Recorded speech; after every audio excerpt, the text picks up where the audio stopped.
ലോകത്തെ നമ്പർ 1 ക്ലബിന്റെ കോച്ച്. ഞാനൊരു പൊളി പൊളിക്കും. ഹേയ് പുതിയ coach, good morning. Good morning Ambu. അപ്പോൾ എൻ്റെ ടാക്ടിക്സ് എന്താണെന്ന് വെച്ചാൽ, ഞാനിന്ന് മിഡ് കളിക്കും. ഒരു ഡിഫൻസീവ് ടാക്ടിക്സ് ഫോളോ ചെയ്യാമെന്ന് വിചാരിച്ചു. അല്ലേ, എൻ്റെ ടാക്ടിക്സ് എന്ന് പറഞ്ഞാൽ ഫോർവേഡിൽ പ്രഷർ ചെയ്ത് കളിക്കുക എന്നുള്ളതാണ്.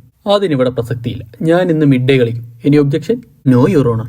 Very good, I like you. ചുമ്മാ അല്ല അങ്ങനെ പോയത്. ബെലിക്കാം. കോച്ചേ, ഞാൻ ഇന്ന് സെൻറ്റർ ഫോർവേഡ് കളിക്കാം. ഞാനും എമ്പു മാറി മാറി കളിച്ചോളാം. ഒരു പുതിയ ടാക്ടിക്സ്. അപ്പോൾ നിങ്ങൾ ടാക്ടിക്സ് ഒക്കെ സെലക്ട് ചെയ്തായിരുന്നല്ലേ? ഞാൻ അറിഞ്ഞില്ലായിരുന്നു. ഇനി അറിഞ്ഞോളൂ. അടുത്തത് ഇനി ഇതെന്താണോ? കോച്ചേ, ഞാൻ അവിടെ കളിക്കണം. എവിടെ കളിക്കാനാ മോൻ ഇഷ്ടം? ലെഫ്റ്റിങ് കളിക്കാറാ പതിവ്. വേറെ എവിടെയെങ്കിലും കളിക്കാൻ പറഞ്ഞാൽ കുറച്ച് ബുദ്ധിമുട്ടാവും. അയ്യോ, ബുദ്ധിമുട്ടണ്ട, ഇഷ്ടമുള്ളടത്ത് പോയി കളിച്ചോ. ഇതിനെയൊക്കെ എങ്ങനെ മയക്കുമോ എന്ത്? ഇതായി.